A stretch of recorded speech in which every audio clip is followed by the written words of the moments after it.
Oh, real quick, do you? I'm live.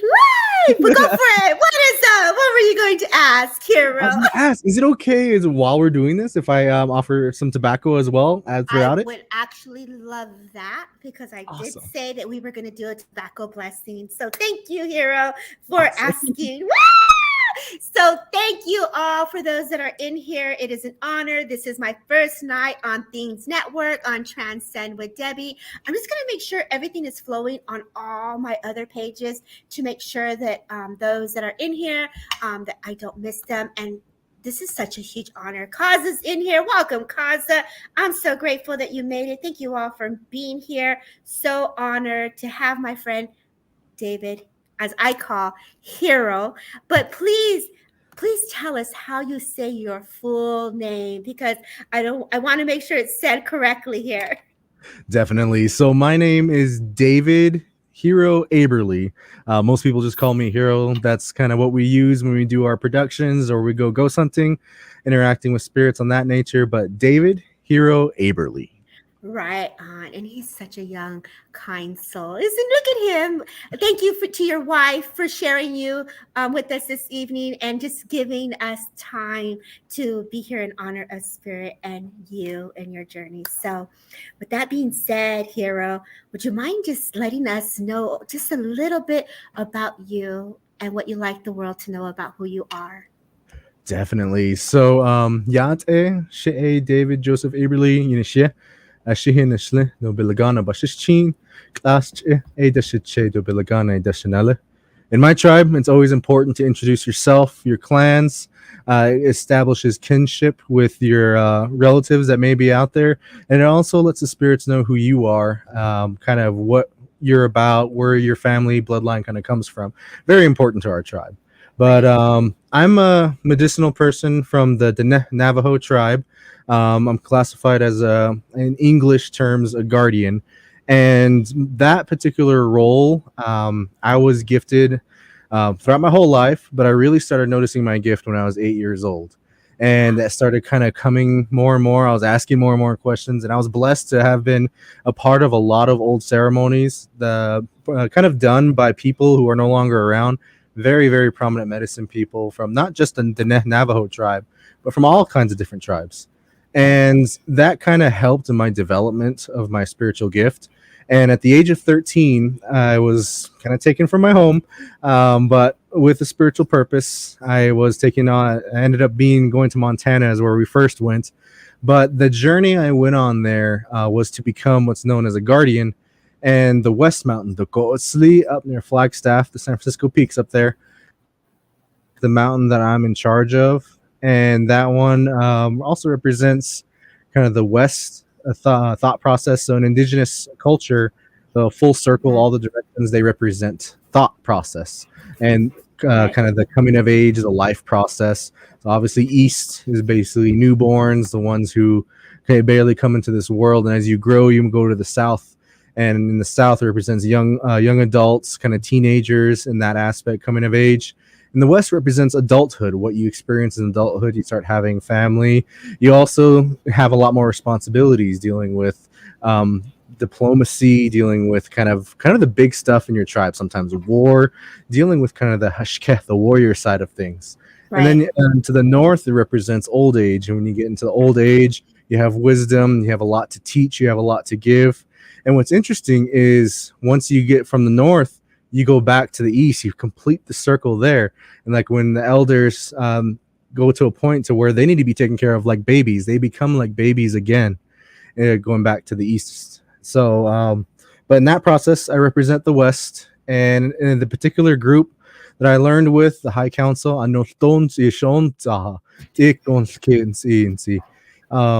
whole point and goal of that particular program was to maintain the spiritual knowledge, was to maintain those sacred practices, as well as to keep a lot of ceremonies from going extinct. And the ones that have gone extinct, work towards bringing them back somehow in some way. And we've had a lot of success with that. And along that journey as well, we decided to pick up a camera. We decided, hey, what if we go to some of these haunted locations? What if we go to some spiritually active locations Right. and just introduce ourselves as indigenous people again, how we have done for thousands and thousands of years since our creation, have been in contact with spirit, one with spirit. Let's show other people how we've always done it, and let's show them how we can help not only the spirits but the people all around. They're all here on Turtle. Everyone's here on Turtle Island, as far as for all kinds of tribes from all across the world. We've all gathered here on Turtle Island, and so I think it's a good time to be able to spread spiritual teachings, spiritual Yes. messages, and Yes. how to interact with spirit in the most kind of beautiful and humble way that we possibly can, while still protecting Yes. yourself. Yes. I've had the honor to watch you flow as you actually go into a light trance where you embody your ancestors and you speak on their behalf as you share their stories. It's a beautiful process. And honor and so much respect is given when you're holding space for your elders, and I just have so much respect and love for the work that you do, because it's not easy. 8 years old. Wow, David. Wow. Like it's a lot for us as adults as we're processing all the information. How did you manage as a young child? Did you just embrace it and welcome it? Or was there a process where you just kind of was like, wait a minute? It wasn't. It was everything was normal to me. In all honesty, I didn't know anything different. Right. I was, like I said, I was blessed to be a part of different ceremonies, to witness a lot of elders that are no longer here perform their ceremonies, and so being a part of spirit was just innate in me. And so the gift that was developing, that I didn't think anything different of it. It was just normal everyday life. That was just my world, honestly. But it just started. It kept kind of growing from there, and I didn't really pay much mind to it Right. until kind of like towards my teenage years, especially when they decided to have me go under that guardianship program. That's when it Right. really developed. But as a young kid, you don't know any different. It's the Right. world that you've always lived in. It's the world that's around you. Now, if you were given your gift very abruptly, it could be scary. If it was kind of just unlocks, and there's people that go through that even as young children. They're normal, fine, as far as for just a regular person, and then somewhere along the line, it gets turned on. Their gift gets turned on, and it can be scary for someone who's not attuned to that, and Right. especially for like you're trying to go to your parents, you're trying to go to whoever's taking care of you, and if they don't quite understand what's going on, that can be extremely scary. Right. But the biggest thing that we want to do at Nothing Supernatural, especially for those who have those developing gifts, is be like, hey, you're not alone. Hey, this is normal as far as for Right. people with gifts, and this is Right. something, an amazing world that you can learn to interact with. It's just Yes. something that we're all always a part of. Just some of us have a little bit more senses than the other. Exactly. Beautifully said. As we welcome our listeners, I like to open up the platform in prayer and ceremony and blessing. As I now have a new show here on Themes Network, Transcend with Debbie. But Transcend with Debbie, I will be able to flow on my YouTube channel, my personal Facebook group, and Themes Network. And so, if you don't mind, if you can open up in a blessing, healing, protective prayer for all our listeners and for the show as we dive deeper into your work. Of course. Thank you. Altin astron ians ti mikiltka kuns idinyaha. Agontet inia kuns ische jojans alketi. Ite donahan se holkantini. Ashbahon seke inel dons ahas. Akan inel tahan shishonsil. Akonti anael dons idintiani. Akbahoni aonsil tahach ishishonsis. Victor ne ana a ulkana shkinseoni. Akan ilkahons ishi ak ud ana halka. A untek inast insaha ulteda a od ishiansa hanalki. Aha kanalki. For all the spirits out there, for all the beings, for all the energies, for all the love, for all the We acknowledge you, all walks of life, all walks of creation. We acknowledge you. We acknowledge this special platform that we're on. Thank you for allowing us to develop this technology to be able to communicate long distances and to communicate with a lot of people who are all over the world. With many blessings, we hope this avenue of teaching, this avenue of sacred blessings, this avenue of holiness is that it's going to continue forward in a good way. It's going to continue forward with blessings, that it's going to fall upon those that need it. The knowledge is going to fill the hearts of those that need it the most. That those who are lost, those who have questions, those who seek comfort and blessings, they're going to find an avenue here to be able to learn, to be able to feel blessings, to feel protection. Bless and protect all those who are a part of this show. Bless and protect all those who come on to the show. May good thoughts and good prayers and good blessings and many, many prosperities, much love in every aspect of the word come to fruition for the show. And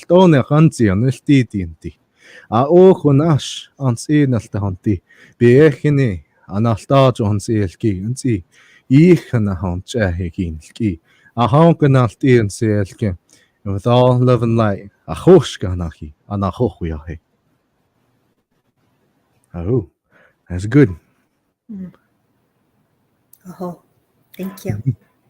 Thank you. So beautifully done. Thank you so very much.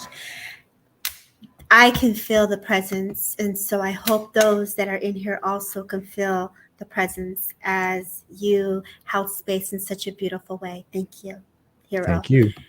Now, as you've had the opportunity to travel many different areas of Spirit Realm, what story stands out to you the most that you would like to share with us as a community?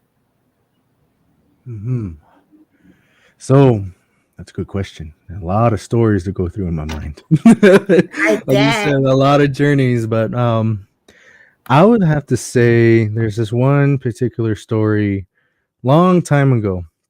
This is way before even the settlers came. This is a long time ago. I want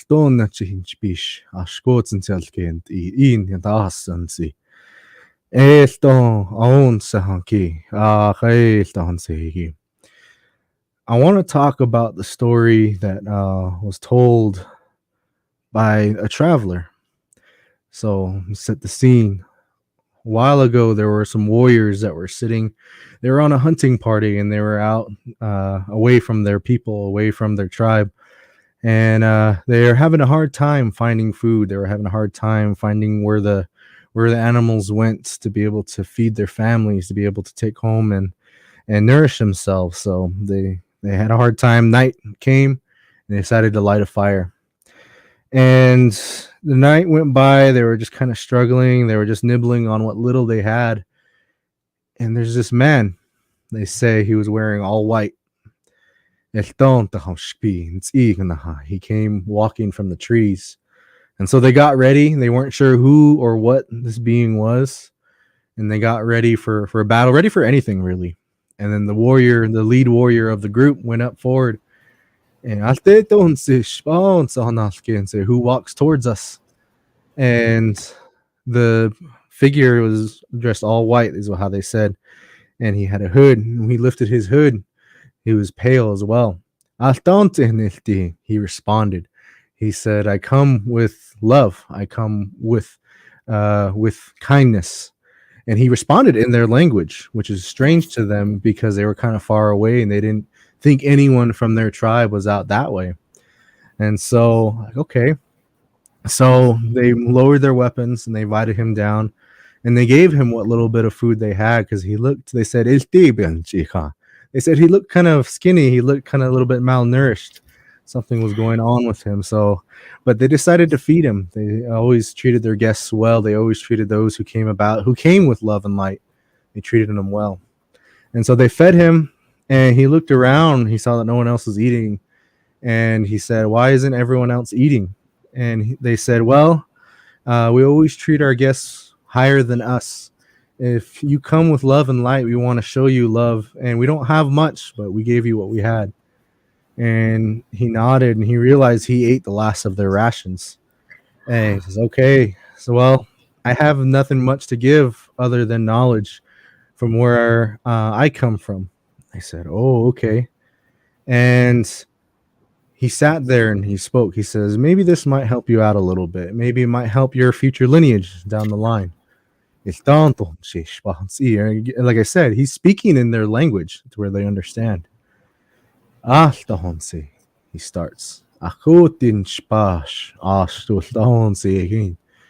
He says, I'm going to tell you about the story of a spirit. And this spirit, this is a long time even before that, even going back even further in the times of creation when there were still just spirits around. And so I'm going to summarize this story a little bit. There are some very sacred teachings in it, but there's this being who was neither good, who was neither evil, who was just in between. He was just living as a being, as a spirit. But he knew of the good, the battle and wars that were happening between good, evil, and all these different factions of different beings fighting over kind of what's being created, what's being made. And he didn't really he knew of it, but he didn't pay much mind to it. And he says, and he says, I want to just be. I just want to exist. I don't want to pick sides. Right. And he lived his life like that.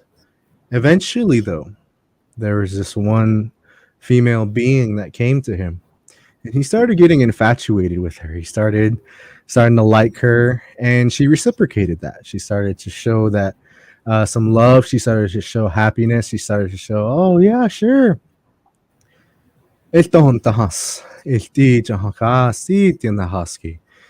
And eventually he got to a point to where he was dreaming of ahead. He was planning for everything ahead.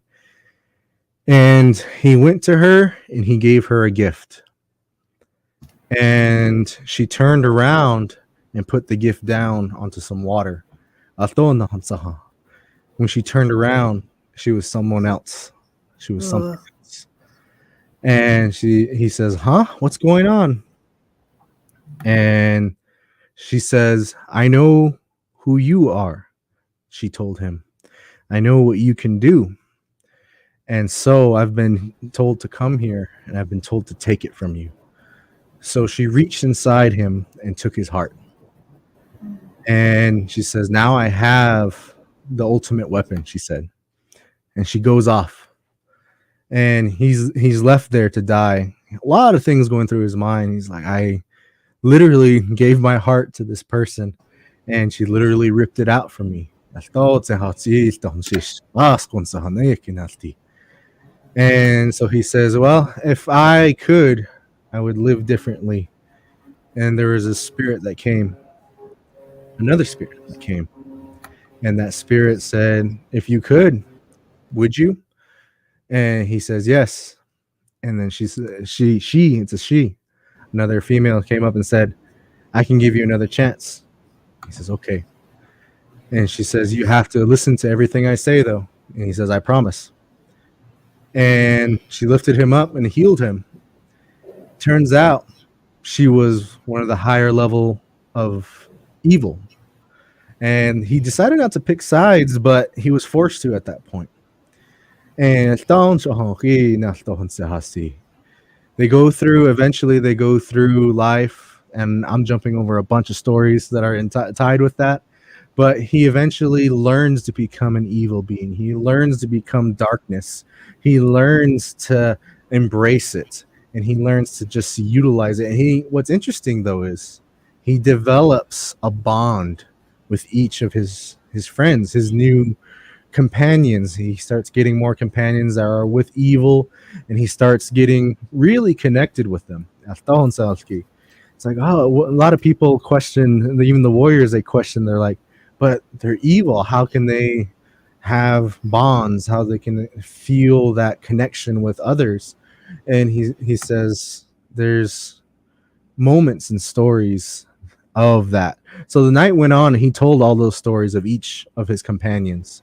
He told them of how, even though they were doing dark things, they were going against good, they were going against the creator, They themselves, amongst themselves, still had that connection. Years and years and years go by. Creation keeps going. Eventually, the wars get to a high point to where it goes to the heavens. He's sent because he's part of one of the high level evil beings. He's sent to go with them. He goes up to heaven and he starts fighting angels. He starts fighting all these different factions of these different beings from different walks of life.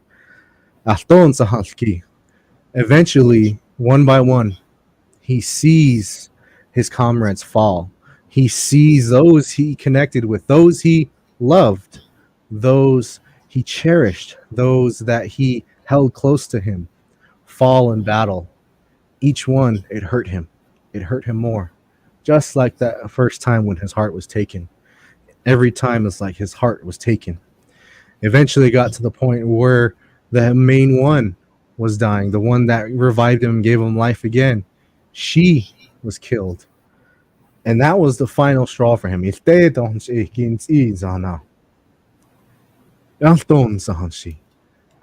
That power that first woman went to go after him against, she thought it was his heart. She thought it was that. It actually wasn't. It was it was always inside him, not just an organ, not just something that's physical, but it was him, his spirit, his essence, his energy, filled with rage, filled with anger, filled with everything that he learned of darkness and evil. Sent him above into a different level of kind of existence.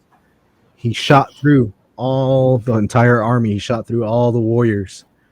When he shot through, he went right to he went right to God. He went right to the Creator. And they fought. Eventually, he got to a point where he got the Creator and he was ready to kill him. And said, "You and everything all I've known is pain now. You've given pain, nothing but pain to me and hardship. You've given me nothing to spare your life with." But he pulled his spear back and he says, "I'm going to let you live."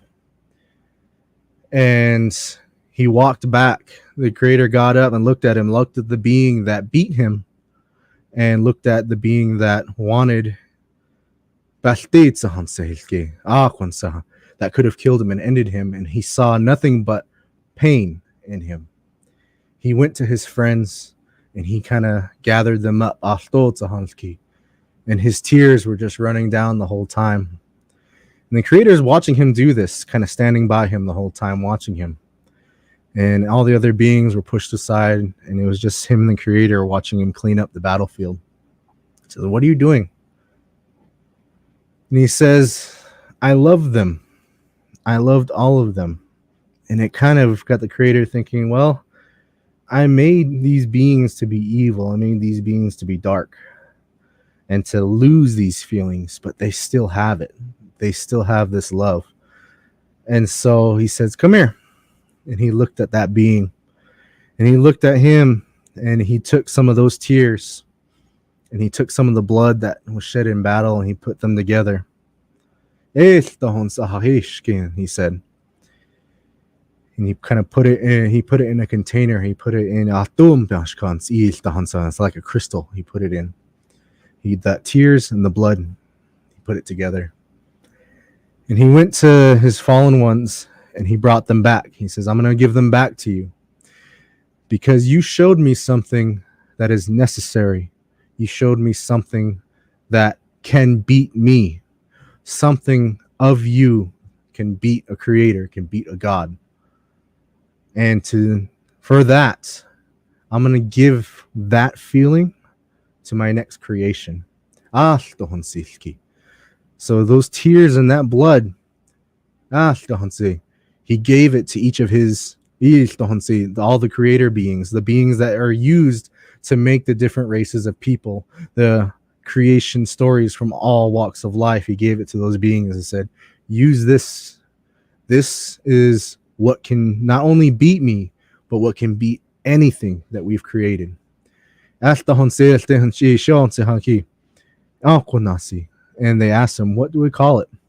He says, "Love." call it love, and give it to Wow. my beings. And so they sat back, the warriors sat back at the fire looking at this man that's in white. And he says, I came to spread this message, to spread love, to spread this story, but you guys have already shown it to me. So I wanted to give you this story already to have and to know where this feeling comes from. And you guys will be okay, he said. He got up and he walked away. When he walked away, there was some food, some fruits that walked or kind of grew where he walked. And so he fed those warriors at that time, and they were able to take that story back. And that story is shared amongst the warriors. That story is shared how love, no matter what you go through, can push through and even be the God, be the creator, because that is what he gave us, is that power Wow. of love. Wow, Hero. What a beautiful story. I breathe through that because it just kind of takes me to that place of beauty. You go through things in life and really ultimate love wins. So no Definitely. matter what darkness you see and what other emotions that you're going through, that your heart and that love, that your essence that you speak of still wins if you stay in that place of the heart and that place of the love. And I was going to say the mind, but I felt like I still want to stay with the heart. Wow. Definitely. So Jeremy York is the holder of Things Network, and he is saying hello. Stacia says thank you for Yeah. sharing. Hello. Uh, and Trudy is just saying, I keep seeing the eagle behind you, morphine and oh, she's got you, the it going into different, the grizzly bear, then the wolf. Those are all, I love it all. I had to take a double take. What's up, girl? You're taking a double take on that. Love always wins. Amen to that, Jesse. Love always wins. And it seems ultimately, when we're in that thought process of different mind frames, it's always come back to love. Always come back Definitely. to love. So thank you Definitely.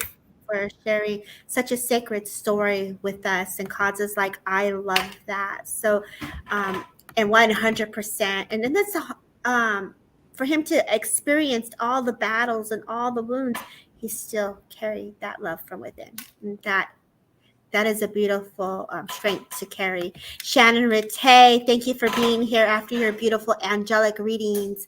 So, what a beautiful story that you opened up. I know that some of the traditions and ceremonies and songs are very sacred, and there are some that are private, and there's a respect that comes with this. And you said you do this work with respect, understanding, and bringing awareness. You know, you've had the opportunity to go into different experiences, whether you're looking for the entities and trying to understand not only the entity but also the souls that are living, that are surrounded, as my dogs bark, as they are also surrounded by the energy. What have you found yourself in that may have been made you a little nervous, or do you not get nervous? Oh, I get nervous all the time. I'm just a human being. I'm just myself. And I get nervous all the time.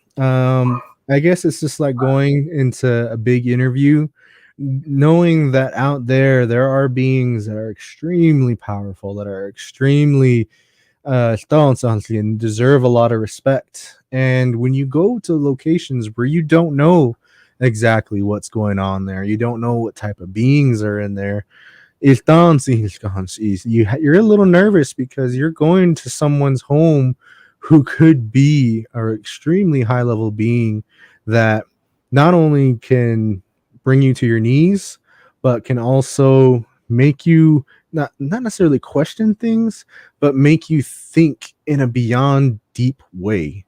And so it's nerve wracking because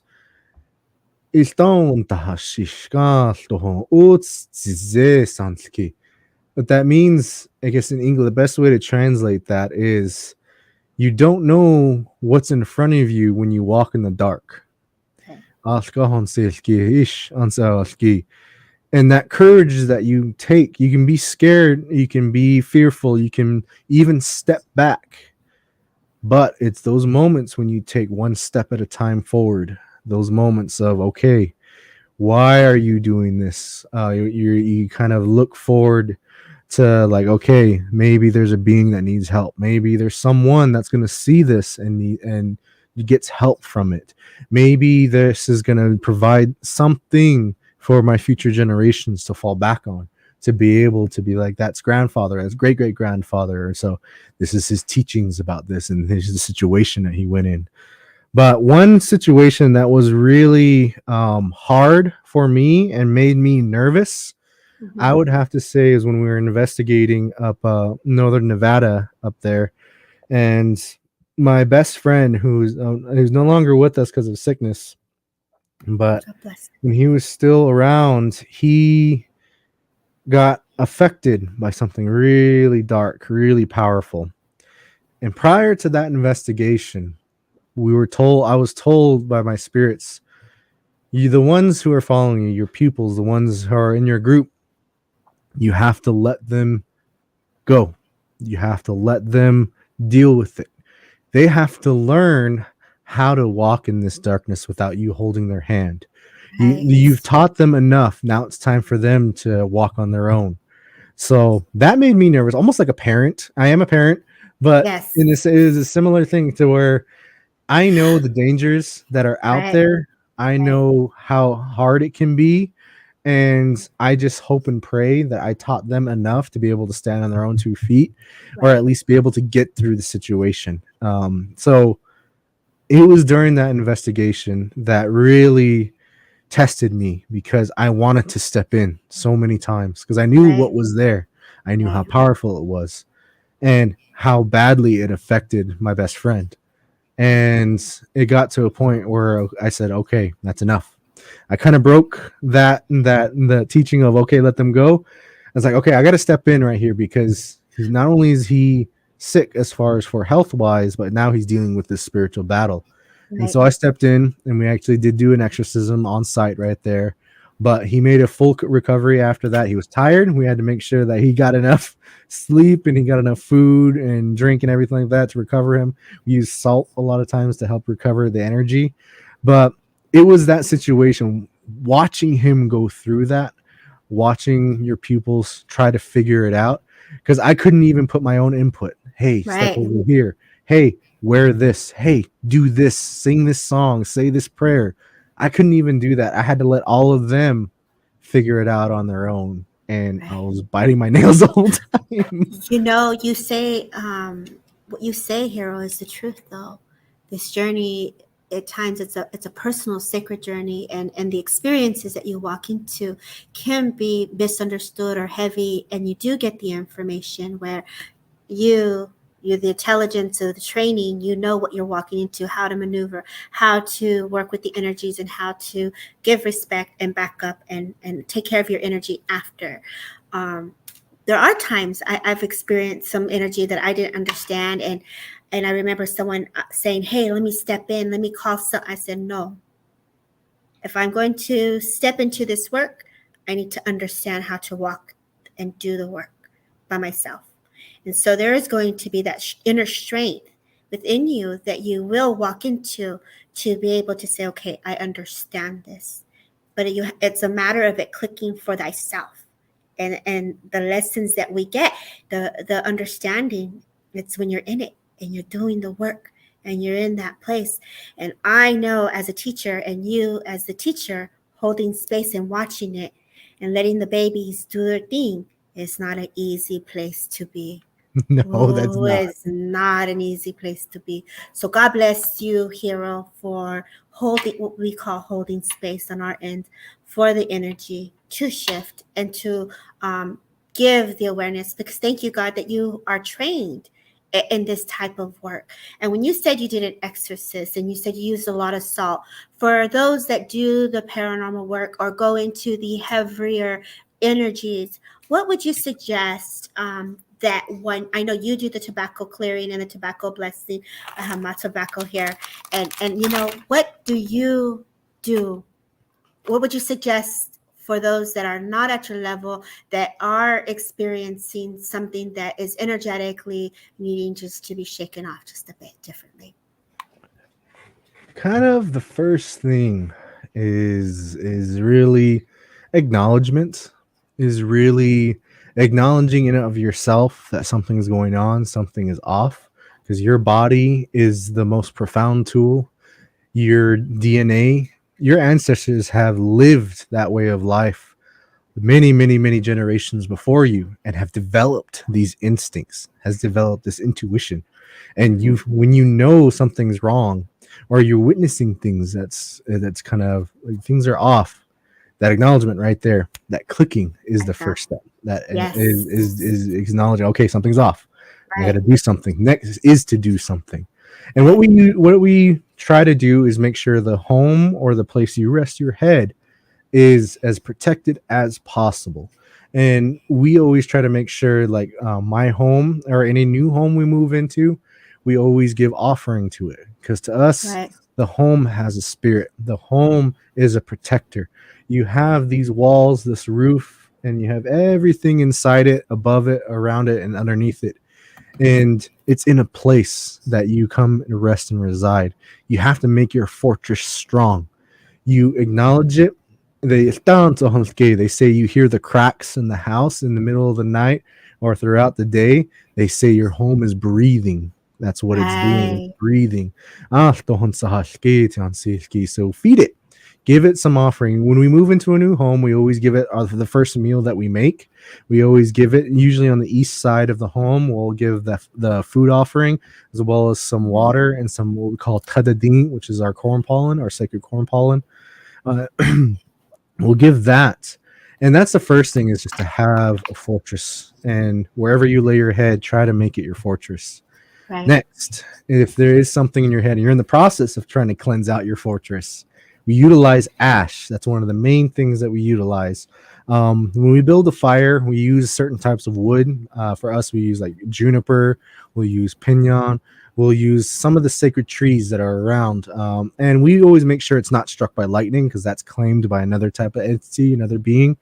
But we'll go and harvest the wood, and we'll build a fire with it. If you don't have access to go get wood, just any type of wood, we'll try just untreated wood, not the ones you can get from Home Depot that have treatment on it. Yeah. We've tried to burn that wood, and it's extremely toxic and extremely hard to burn. But Oh I no. digress. But any type of wood, and you start the fire. When you start that fire, do a prayer with it. If you have cedar, the little cedar bags, the little cedar leaves, use that with your prayer. That's kind of what we utilize. If not, have tobacco. Even going to the gas station and picking up a little carton of cigarettes, if that's all you can gather as far as for something as an offering, give that offering to the fire and let it know that you're going to utilize its ash to protect yourself and to protect your home and protect your belongings. Right. That is a very powerful, I guess in English, magic, is a very powerful energy. That transition of a solid object turned into a gaseous state, turned in, kind of morphing into another object with the use of fire, with the use of energy, those kinetics and everything that are part of that. Acknowledge old stories with it. Talk about that, the different types of colors of the fire, how that whole sacred process goes when turning something into ash. That's a very sacred process and a very powerful process. So we'll use it. We'll put that above our doors, above the windows, just a little mark. That one we usually use the black ash. We'll put the little marks above our doors and windows on all four sides of the house, and that's just a mark of protection. You can also use that on yourself, your forehead, your heart, the bottom of the palms of your hands, and the bottom of your feet, and behind your knees. We put those marks, especially on babies who are having nightmares. We'll put that on the babies, and they sleep good for the rest of the night. But that's acknowledgement of that sacred process, acknowledgement of the protector that the fire has. And then then you start going into like arrowheads that are blessed, sacred stones, or so many different herbs. And it all depends on the situation. Not every situation is a fix-all. You have to know what you're dealing with, because something can agitate a spirit even more, like sage.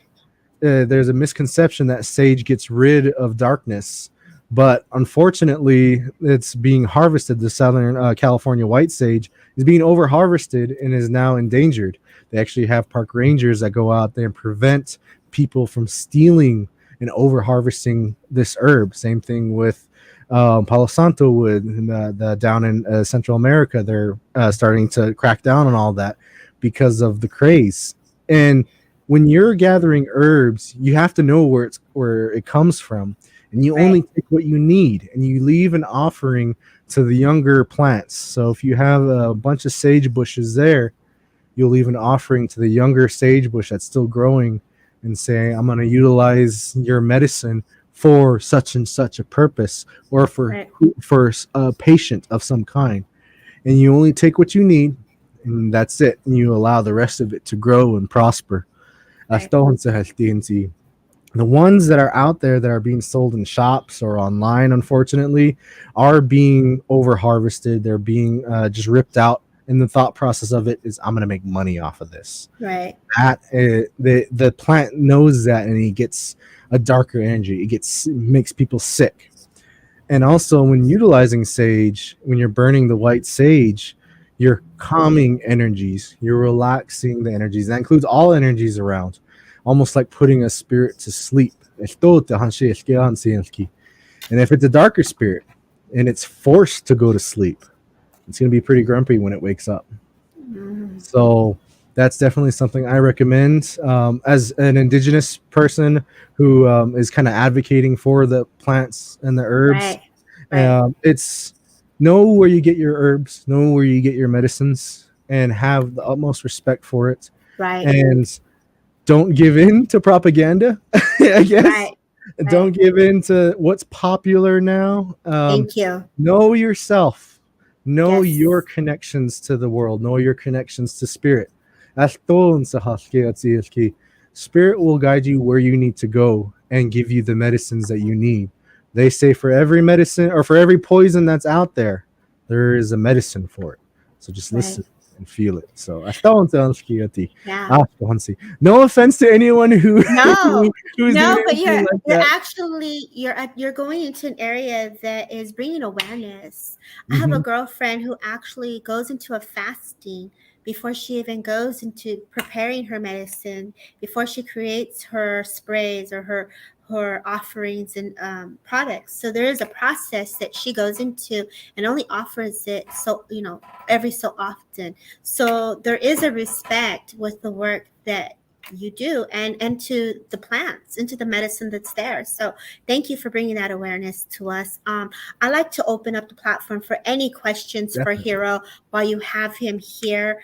I just really appreciate, I know a lot of times when you're doing the tobacco, some ask why tobacco, and you said that in your explanation with the ash, it burns and it's burning the energy as well. And so when we speak of this darker energy, it's, for me, it's a lot of the emotions. When I'm picking up into the heavier energies, for me, I could feel into the emotions, the essence of that heaviness. And that, for me, is what I'm releasing and going through. And for you, as you go through this is how you cleanse, and this is how you allow your body to release. Yes? It's definitely one of the ways to release, to relax, to be in communication. This tool that we utilize here, tobacco, this whole process right here of the pipestone of the tobacco and how it was placed, and then the lighting of it and the smoking of it and partaking of it, it's all in aspects of communication. I'm communicating to the spirits around, I'm communicating to the creator. Sometimes we don't know how to put our emotions into words. We don't know exactly what could be bothering us in our body. When you partake of that smoke, it goes into your lungs, and going into a little biology, that goes into your blood, and your blood goes all throughout your body. It's dancing, that spirit goes all throughout it and sees your body, sees your emotions, sees everything you're going through, and some things that you can't put into words, it will do that for you. When you breathe that out, that's a prayer going directly to the creator. It's a means of communication, like expressing myself in a way of breathing, exhaling. Breathing is very important. Right. So that breathing, that's in with that tobacco is an offering and communication. We utilize it when we go ghost hunting or interacting with spirits as offering. They use it in the same way. Sometimes they don't have that communication with the creator. They don't have that communication with other spirits. And Right. that's what they want. And that's what they crave is that communication. So they'll utilize the tobacco. It's more valuable than gold or silver or anything like that. That tobacco is a way to communicate for those who have no voice. Right. So a Yes. little about tobacco. Other than that, being home with family, hugging my son, holding my wife, breathing, sometimes going outside, feeling the sun, going outside and letting the darkness just hold you. There's a spirit to that, not evil darkness, but the lack of light. That is a comforting spirit. They say it's a female spirit that holds you like your mom holds a baby. And so Right. be comforted. Don't be scared of the night. Don't be scared of the dark, because that is a spirit that's going to take care of you and it sees you even though you can't see it. And so Right. there's a lot that can go into cleansing and healing, but that's just a little something. I love that. I know for me, I love when you spoke about the throat, clearing the throat and our emotions, not being able to put them into words. And I know even in this work that we do, it's like we're filling into so much energy. And how you say, one, go into the sun, let the sun hug you, bring in that energy of that light so it can comfort you. And I can feel, again, going back to your story that you shared with us from the elders, it's going back to love. Feel it back into the love. I know I love to write my poems. It gets my energy flowing. I love to write. It allows my words to come out onto paper. It allows my emotions to come out on paper. I love to dance. I love to be in the sun or put my feet into that sand. So we all will find a way that feels good. That's going to allow you to feel that warmth and that joy. And so that's what's important. So thank you. I look at there Mhm. saying dream catchers. What about dream catchers? Great question. So great question. Yeah. So dream catchers, definitely make sure it's made by an indigenous person, because there's stories and songs that go into making the dream catcher. Yes. They're mass produced, unfortunately, nowadays. It's one of those things. Know where you get your stuff from. Yeah. But dream catchers, when they're traditionally made, are extremely powerful. They say the web of your dreams, your energy that it flows out. A dream catcher will kind of collect that.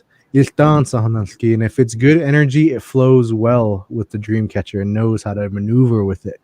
Those that trying to get you off your path, those energies that try to just shake you up, they have a hard time going through that webbing of that dream catcher, and they get caught in it, just like spider. That goes into stories of the spider. That goes into stories of how spirits made intuition, how they made it, allowed us to dream. That dreaming state of allowing to connect to the spirit, connect to stars, connect to the star people. Not quite aliens, a little bit different type of being. But those type of Yes. beings, the star beings, the light that comes from it. They say that light came first and then darkness after that. It's acknowledging that story. And so the light knows how to get through that dream catcher. The darkness will get caught and the spider will cleanse it from you. Pa pa pa. It'll get rid of it and cleanse that nightmare or those bad feelings from you. So it's traditionally made. Very powerful tools. Very powerful. I could feel that as you share that. Thank you. Does anyone else have any other questions for Hero?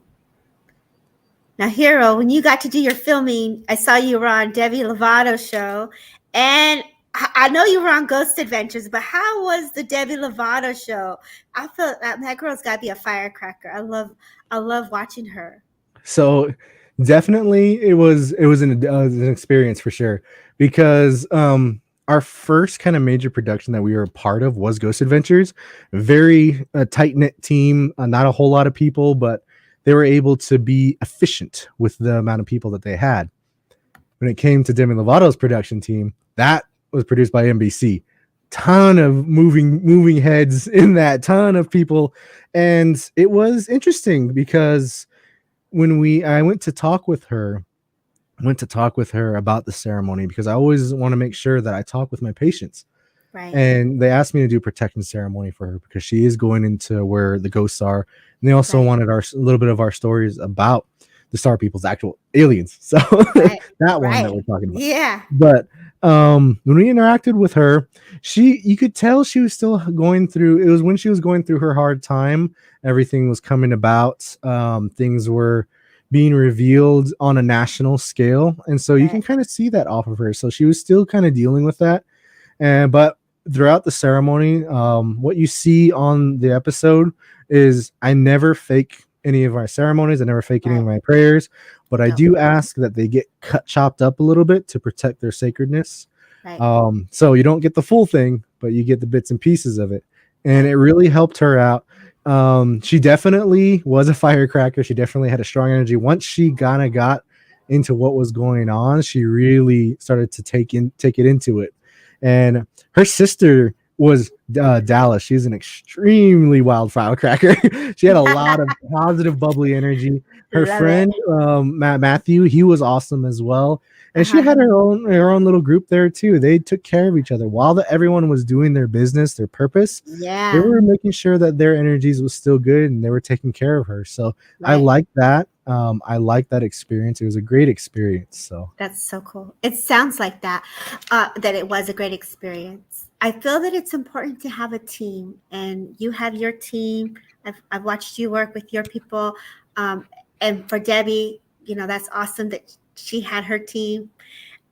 I know before I went into my first like paranormal experience, my girl came up here. She did my blessing, my protection, and she came and made sure I was good, getting the energy ready, and she was giving me, different advice. And so it's nice to be taken care of. It's nice to be watched over. And so this is what it's about, guys, coming together in unity and taking care of each other as we step into the unknown.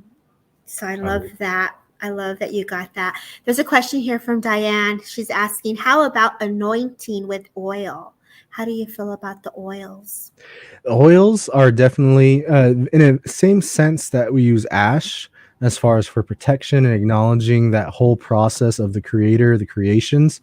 What you're doing is you're blessing an object or a material, and you're acknowledging its creation. So like when they do holy anointed oil, when they make that either in a sacred place of some kind, or it's gathered and collected in a very sacred way. There's acknowledgement, there's stories, and you're kind of calling upon these old stories, you're calling upon these old protections, these ancient Yes. laws. Yes. And when you call upon that and you're blessing something, you're transcending it above what it is in its base matter. You're kind of making a highway to that higher power to come and touch it and give it some blessings, give it some power. And so, without that holy blessing, it's just oil Right. that you could use to cook with, you could use to lubricate anything. But once you have that blessing, it's something truly special. Yes, I agree. I love my oils. I love mine. I have mine blessed, and so I love my oils. Definitely. I know you offer classes. Diane wants to know if you're offering classes at this time when At you're this not going into space. right now, I am in the process of kind of gathering together, at least in a curriculum, in a structure, to Right. be able to teach my pupils or my future students, Mhm. whoever is kind of walking the path. I'm kind of gathering that together on our own first, and then from there, it's to take that and say, okay, what can we give to other people who Right. may not be with us in person, because a lot of the teachings do have to be in person I to know. be experienced, to be felt, and to be kind of go on from the to have that connection. So it's interesting because our generation is the first one that's really utilizing technology to Yes. reach out and teach beyond. I mean, there was books, yeah, but it's still a little different to see your teacher from hundreds, if not thousands of miles away and Yeah. trying to learn that teaching. So it's a juggling act. It's being able to find out how best do you teach something. Maybe do I just give the basics at first, at least some, maybe some pathways, some understanding, and then for diving deeper, that does will have to require in person. So Right. a long-winded answer, I'm sorry, but it is a hard juggling act when you're someone who has those knowledge, who's a knowledge keeper. How best to translate that, how best to give that to others. And it's different nowadays because we have a whole lot of new challenges that we have to face as knowledge keepers in today's modern age. Right. I agree. I was on his list, y'all. So I was waiting too for that. I feel you there, Diane. I feel you. I was like, Hero, can you like attune my, can you awaken my drum, Hero? Definitely. So yeah, so I definitely just honor you, have so much respect for you. Thank you to your children and to your wife for sharing you with the community. What a beautiful way to start off Things Network. Thank you, Jeremy, for opening the platform. Thank you all who chimed in from all the different platforms and just kind of listened. Would you mind closing for us, Hero, in any beautiful way that you feel called to? Definitely. So I'll go ahead and we'll wrap it up. It's always important to close your prayers. It's always important to give thanks and give offerings. So I will finish the tobacco when we finish up here as a thanks for Thank you. everyone. Thanks for your show. When you close, you give thanks for what you have learned. You give thanks for the connections that were made. And you give thanks for the healing you have gotten. And you pray down that path. We are people who can speak. We are a being that can speak. We have been gifted with this ability to speak. Very few other beings can speak in a language. So it is up to us to what we say. Be careful with what we say, because what we say, it happens. You make it that way. Ons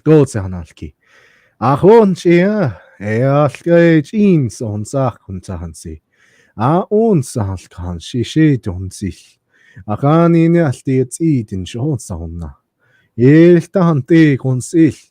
Mishko tentanis in seltondahi. Aha lihansil. Nishtio nahuns ya unsin teshi. Anaha hunte sheshin.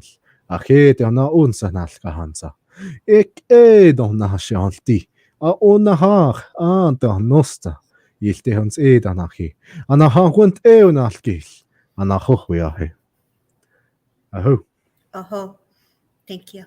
Thank you kindly for being here.